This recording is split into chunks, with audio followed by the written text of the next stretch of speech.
Muito obrigado por escolher o Ministério de Vídeo e Áudio do Templo Batista Maranata. Depois de ouvir esta mensagem, visite o nosso site www.tbm.org.br.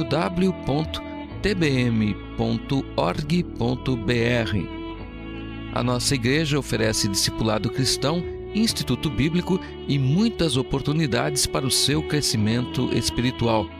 Que Deus o abençoe. Maranata, ora vem, Senhor Jesus.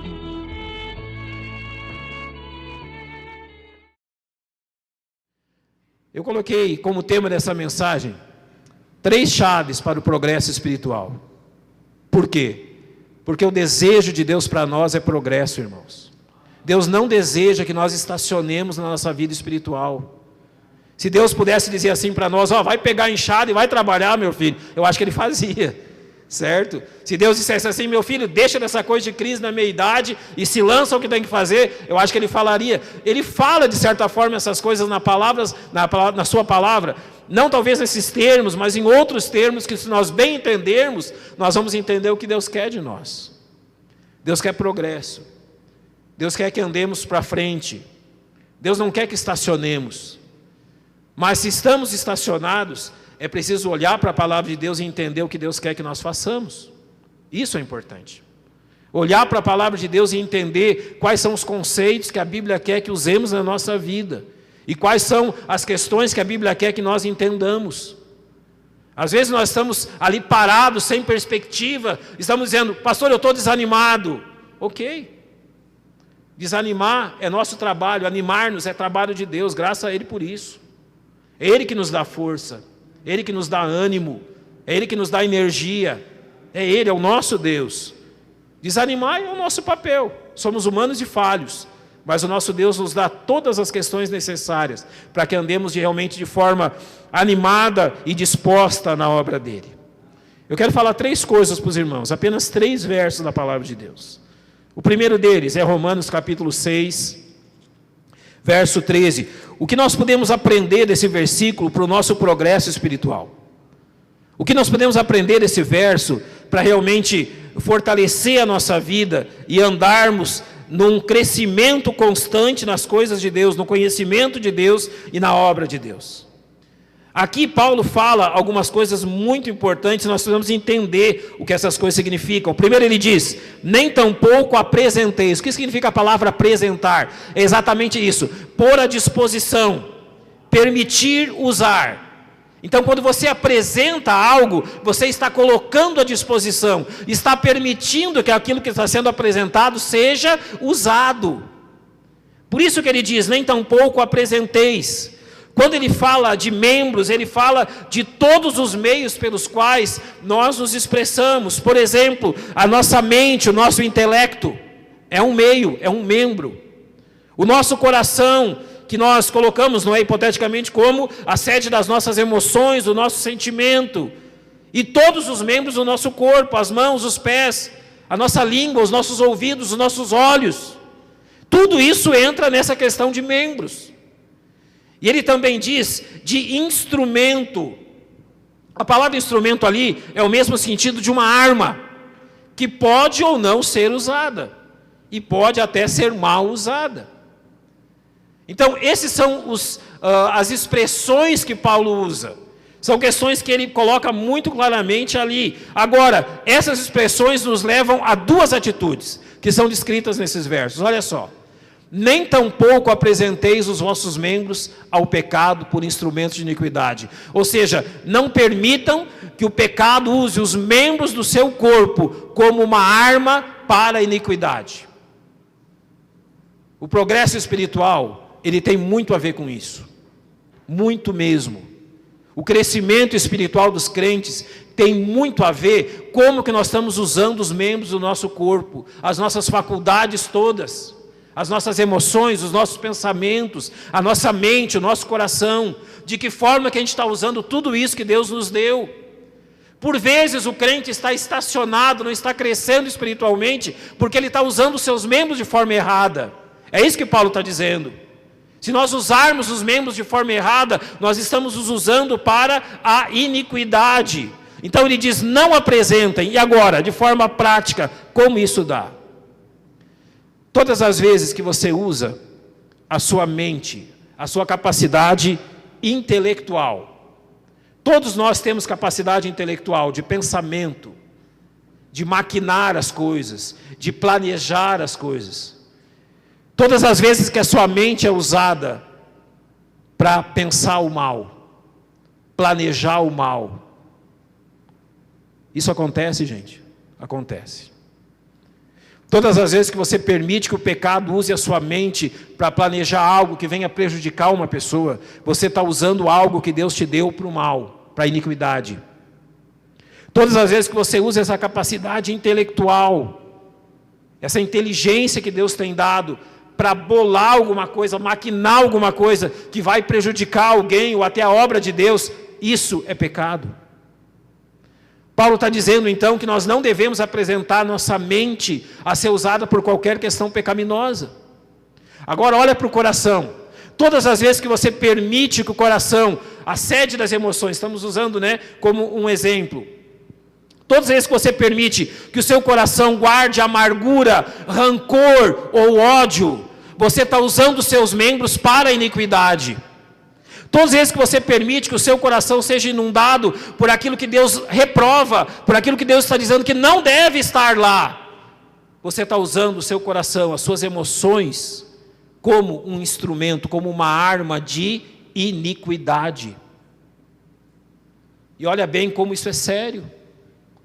Permitir que as emoções que Deus me deu sejam armas do pecado. O pecado não pode tomá-las de mim, mas eu posso apresentá-las. Está aqui o meu coração, está aqui as minhas emoções, usa de forma amargurada, usa de forma raivosa, com ódio, com ira, com algo que venha destruir outras pessoas. Eu estou apresentando, eu que estou dando para ele uma arma, porque o pecado usa essa arma. E todo o meu corpo, a mesma língua que hoje à noite louvou a Deus, pode amaldiçoar alguém amanhã. Os mesmos lábios que cantaram louvores a Deus hoje, podem ser usados amanhã para qualquer tipo de blasfêmia. Ou seja, eu posso usar essa faculdade tão incrível que Deus me deu, que é a fala, como um instrumento do pecado. Eu posso usar o meu corpo, qualquer pessoa pode fazer isso, para incitar desejos em outras pessoas, desejos que não podem ser saciados, através da sensualidade ou de qualquer outra coisa. Isso também é a arma do pecado, é apresentar o corpo para ser um instrumento do pecado. E Paulo está dizendo, irmãos, não façam isso. Não se comportem assim, não apresentem qualquer parte do corpo de vocês para ser um instrumento de iniquidade, para o pecado usar como ele deseja. Mas Paulo diz claramente no final do verso, mas apresentai-vos a Deus como vivos dentre os mortos, e os vossos membros a Deus como instrumentos de justiça. Notem, ele diz ali, apresentai-vos a Deus, ou seja, digam a Deus, Deus está aqui, Senhor está aqui, o meu corpo para ser usado à tua disposição, como um instrumento para a tua glória. Ou seja, se nós podemos apresentá-lo para o pecado, a Bíblia está dizendo, apresente as mesmas coisas para Deus. E nota uma coisa, quando nós viemos a Cristo, quando nós conhecemos o Senhor Jesus, Deus não nos dá novas mãos, ou novos pés, ou uma nova língua, ou uma nova mente, ou um novo coração, não. Está tudo aqui, é o mesmo. Mas ele está dizendo assim, que essas mesmas coisas que antes foram usadas para o pecado, ele diz agora vai ser usado para a glória dele. Então olhe lá o que ele diz, como vivos dentre os mortos. Crentes, filhos de Deus, vocês são os únicos que podem apresentar-se a Deus para o serviço dele. Ninguém que não conheça a Cristo pode fazer isso. Apenas aqueles que foram feitos filhos de Deus, aqueles que nasceram de novo, aqueles que foram vivos dentre os mortos, ou seja, que foram tirados da morte do pecado para a vida em Cristo, têm o privilégio de apresentar-se a Deus. Ninguém mais tem. Só você que conhece a Cristo tem, só você pode fazer isso. Então ele diz, você que está vivo, você que está pronto para isso, apresente realmente os seus membros, todo o seu ser, para servir a Deus de forma clara, de forma responsável. Uma questão que Paulo diz quando ele nos chama a apresentarmos a Deus, é que devemos colocar todo o nosso corpo a serviço do Senhor. Como é que eu posso colocar os meus pensamentos a serviço do Senhor? Como é que eu posso colocar a minha mente, o meu intelecto ao serviço de Deus?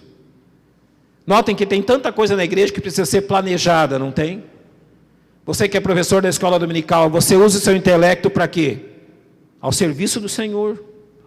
Os pregadores usam o seu intelecto ao serviço do Senhor, os músicos estão usando, todos nós usamos. No momento que você está prestando atenção nessa mensagem, você está usando o seu intelecto como instrumento de justiça. Você podia estar pensando em muitas outras coisas, agora está usando seus pensamentos para pensar nas coisas de Deus. As emoções, da mesma forma, se permitir que a ira e o ódio ocupem o coração é um instrumento de iniquidade, permitir que o amor inunde as nossas emoções é um instrumento de justiça. Ou seja, nós usarmos as nossas emoções da forma correta. E também todo tipo de pensamento em nossa mente. Você já viu como nós divagamos quando não temos nada a fazer? As coisas que pensamos. Estamos lá, os jovens dizem assim, estamos lá de bobeira, não é? E vem aqueles pensamentos à mente. Paulo diz assim, tudo que é bom, tudo que é puro, tudo que é agradável ao Senhor, tudo que é de boa fama, ocupe isso aqui.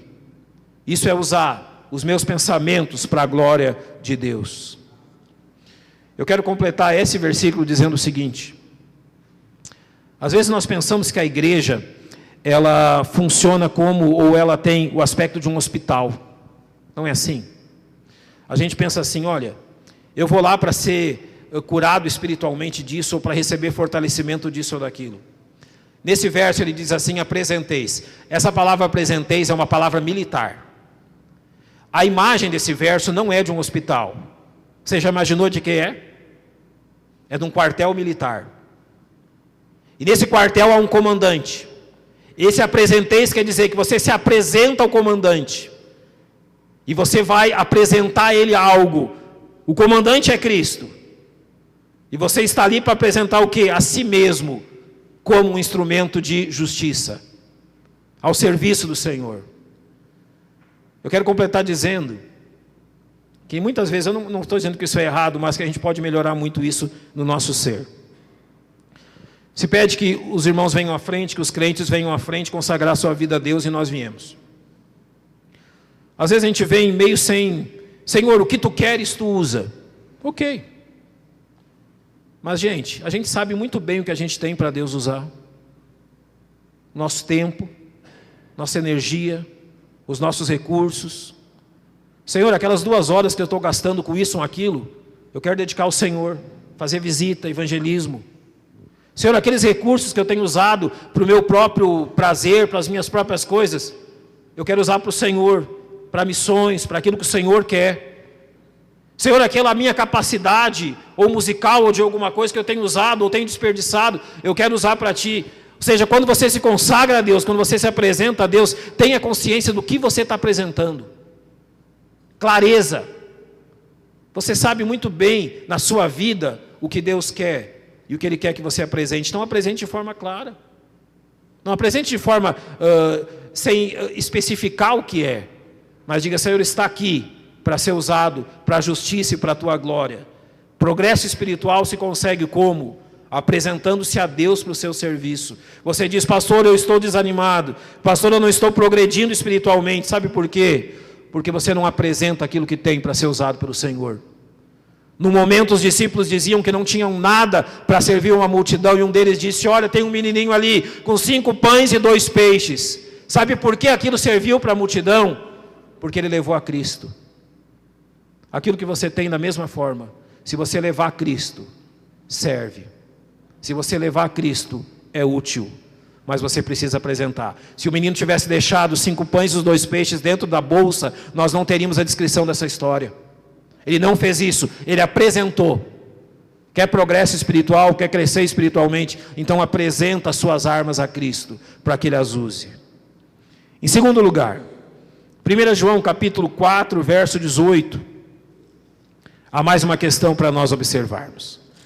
1 João 4, 18. Observa só o que diz. No amor não há temor.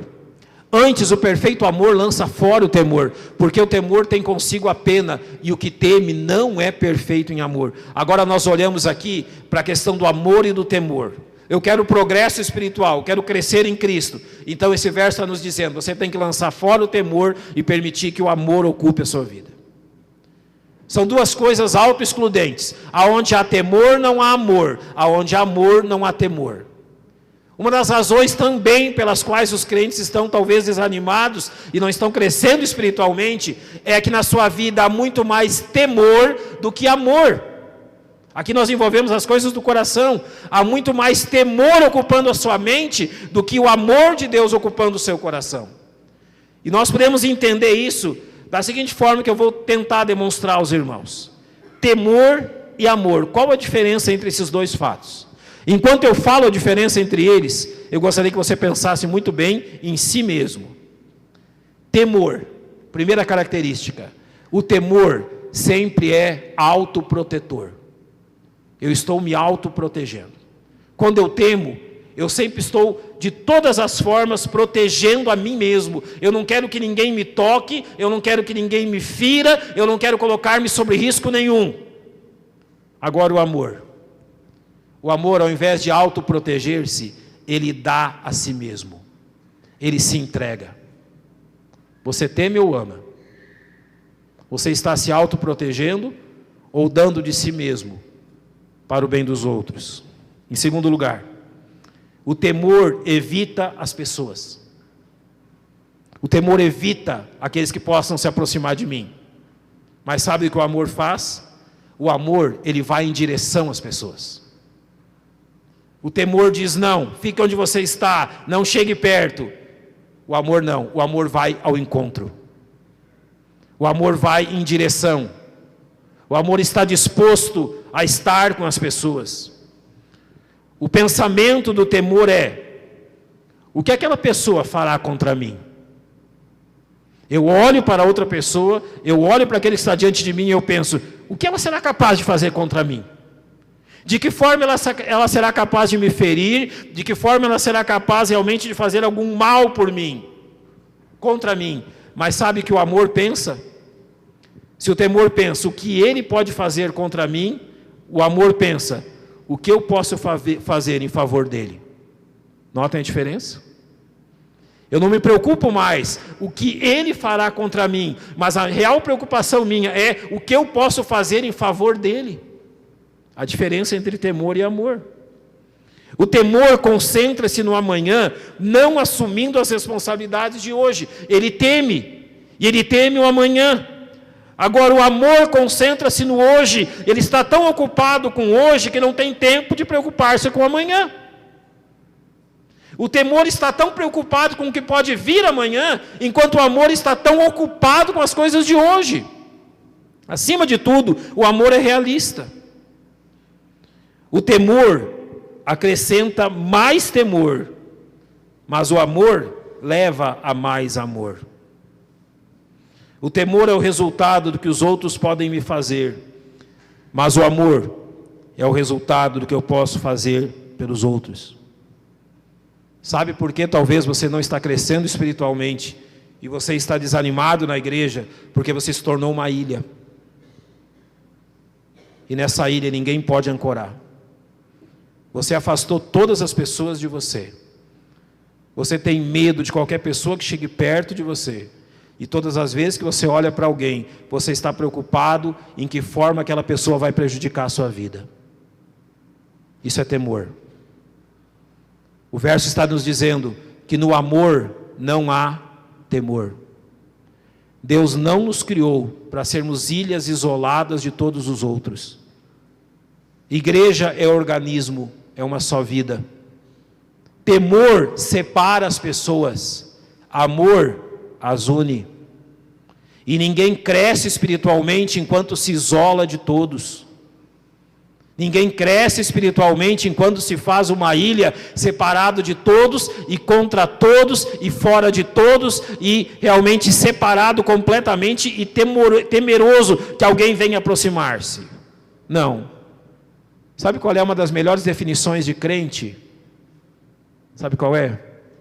Crente é aquele que gosta de gente. Você gosta de gente? Você gosta de gente? Sinceramente. Crente é aquele que aprendeu com Jesus Cristo que a melhor coisa do mundo é gente. Você já prestou atenção nos evangelhos, o que o nosso Senhor fazia? Tirando aquele momento que ele está sendo tentado no deserto, outro momento que ele se retira para fortalecer-se espiritualmente em oração, os outros textos colocam todas as vezes o Senhor Jesus aonde? Ele está com gente. Ele está conversando com gente. Lembra o que os fariseus disseram dele? Ele anda com prostitutas, anda com outros pecadores, vai na casa deles, come com eles. E o Senhor respondeu para eles: olha, meus amigos, os sãos não precisam de médico, quem precisa é quem? Os doentes. Eu não vim chamar justos ao arrependimento, eu vim o quê? Chamar pecadores à salvação. Jesus sempre amou gente. Sempre, sempre, sempre. Aonde ele estava, tinha muita gente. E até nos momentos onde as pessoas o negaram, ainda tinha gente do lado dele. E mesmo quando as gentes, tipo o apóstolo Pedro, fazem o que fazem, ele não despreza as pessoas. Ele vai lá e traz Pedro para perto de novo, como se dizendo: Pedro, eu gosto de gente perto de mim. Sabe por que às vezes a gente não progride espiritualmente? Porque a gente não está gostando de gente. Está dando lugar ao temor, dando lugar realmente à expectativa que as pessoas venham me prejudicar e não ser uma bênção na minha vida. O temor é um indício de falta de amor, que é autoexcludente. Mas tem duas coisas que foram escritas que são maravilhosas. Uma delas o Senhor Jesus disse. Ele disse assim: quem acha a sua vida, perde-a. Vocês lembram disso? Se você fizer da sua vida uma ilhazinha, com todos os cuidados ao redor ali, e colocar todas as suas armas para se proteger, Jesus está dizendo assim: meu filho, você está perdendo a sua vida. Mas ele disse também, que aquele que perde a sua vida, ele a acha. Isso é muito importante. Ou seja, aquele que deixa que a sua vida seja gastada em amor, ele realmente está achando a sua vida. Você deseja progresso espiritual? Deseja, não? Sim. Então joga fora o temor das pessoas e coloca amor no lugar. Você não vai progredir espiritualmente enquanto tiver medo das pessoas. Você não vai progredir espiritualmente enquanto tiver temor das pessoas farão mal a você. Não. Você vai progredir espiritualmente quando estiver realmente preocupado em amar as pessoas, independente de quem elas sejam. Em terceiro e último lugar, para o nosso progresso espiritual, que também é necessário, Gálatas capítulo 6, verso 19. Olha só como o apóstolo Paulo estabelece isso aqui. Ou melhor, 6, 9, desculpe.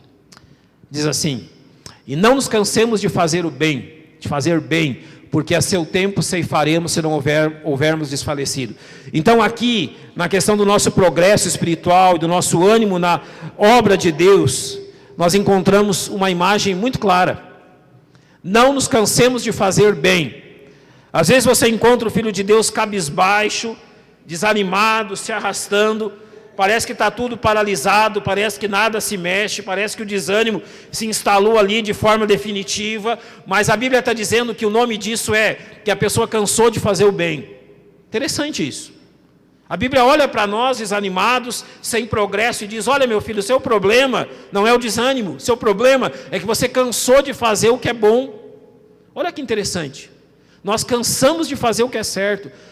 Aqui nós temos que falar uma coisa séria. A gente não cansa de fazer o que é errado. Ou cansa? Não. Mas é incrível que a gente cansa de fazer o que é bom. Como é que pode, gente?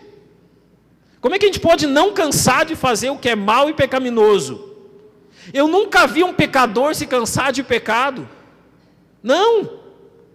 Mas como é que pode a gente se cansar de fazer o que é bom, o que é certo? A Bíblia está dizendo que sim. Então isso nos leva a algumas considerações a respeito da nossa vida. Quando estivermos cansados, desanimados, o que fazer? Ou primeiro, o que não fazer? Eu não vou perguntar se você já se sentiu assim, porque Satanás fará questão que você em algum momento da vida se sinta. Mas em primeiro lugar, o que não fazer diante do desânimo, o que não fazer diante do cansaço. Quando você está desanimado, qual é o primeiro pensamento que vem à sua mente?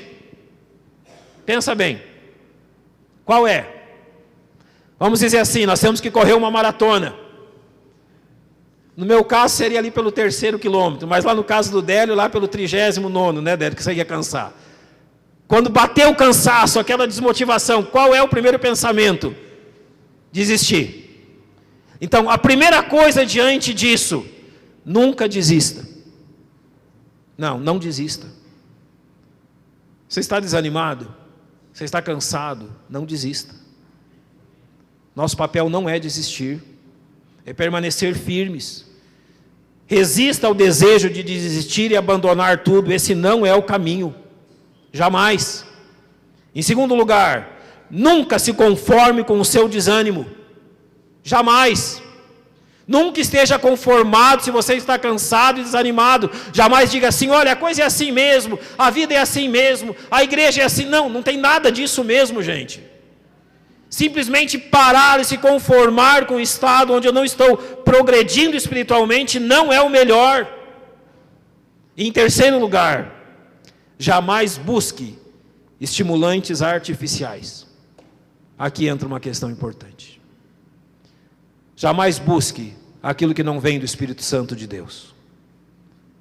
Motivos que não são puros para continuar fazendo o que Deus quer que você faça. Sonhos, visões, revelações, qualquer coisa irreal. Qualquer motivo que simplesmente vai servir para que eu ande apenas mais um dia e não esteja realmente firme nos caminhos do Senhor. Porque a Bíblia diz claramente o que eu tenho que fazer. São pelo menos duas coisas, e nessas duas coisas há alguns pontos aqui. Quando você estiver cansado de fazer o bem, em primeiro lugar, avalie a si mesmo.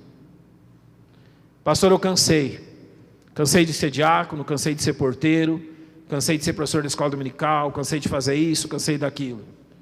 Espera aí, irmão, vamos parar, antes de tomar qualquer decisão, vamos pensar, e vamos avaliar nós mesmos. Primeira coisa,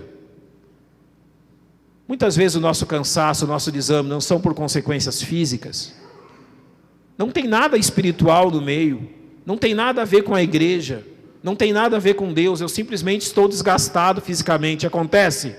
Acontece. Acontece comigo e acontece com cada um de vocês.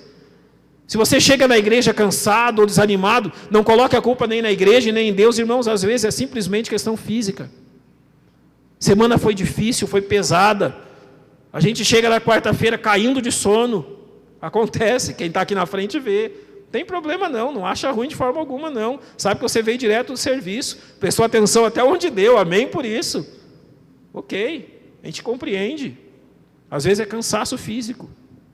Às vezes, não envolve questão física, mas envolve a questão de fazermos a obra de Deus na força da nossa carne. E quando nós fazemos na nossa força as coisas de Deus, nós não resistimos. Nós não damos conta não, gente. Fazer a obra de Deus na nossa força, na força da nossa carne, não funciona. Uma hora nós vamos desistir.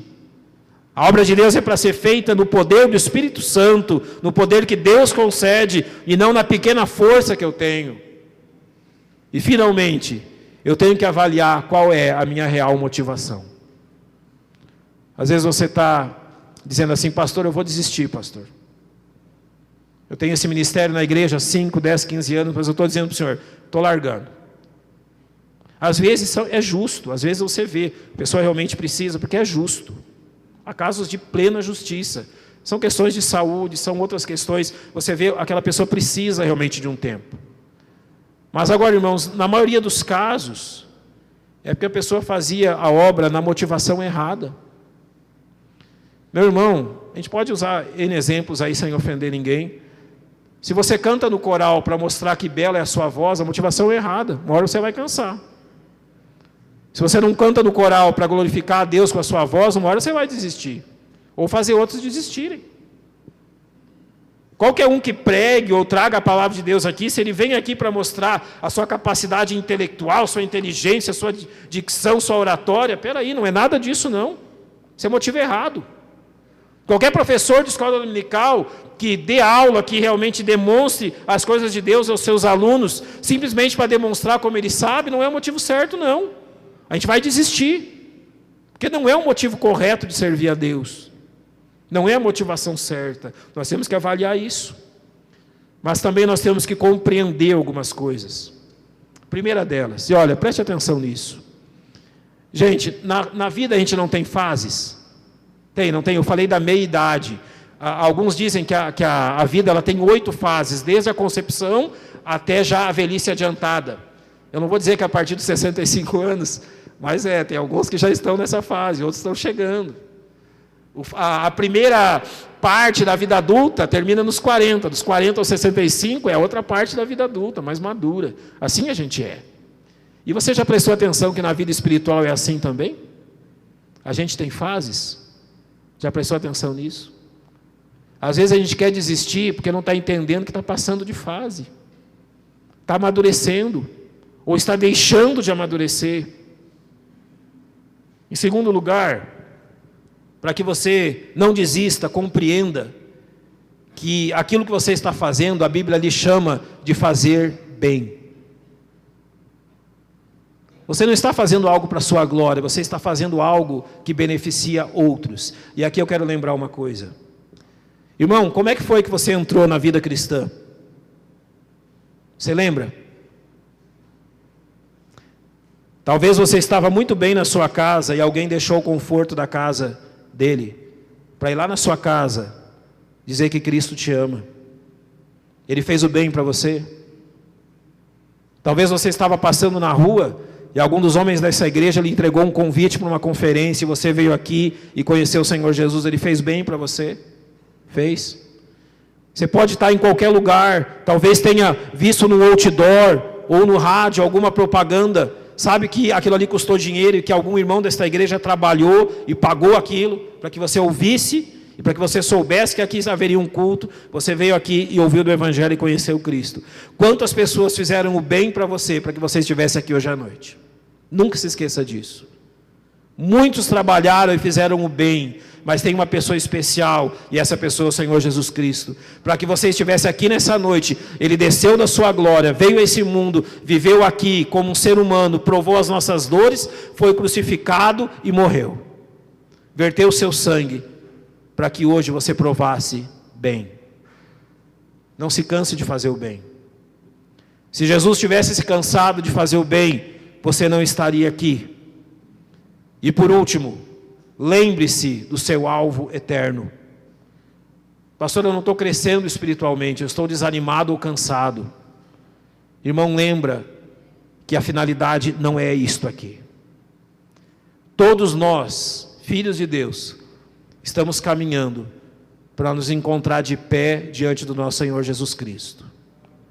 Todos nós estamos caminhando para aquele dia glorioso do arrebatamento, encontrarmos pessoalmente com o nosso Salvador. Irmos ao lar, sermos julgados pelas nossas obras, recebermos o nosso galardão, e a Bíblia diz reinarmos com Ele. Depois de tudo isso, Ele nos chamará à eternidade conhecendo a Deus e sendo conhecido dEle. Então as coisas não terminam aqui. Olhe para frente.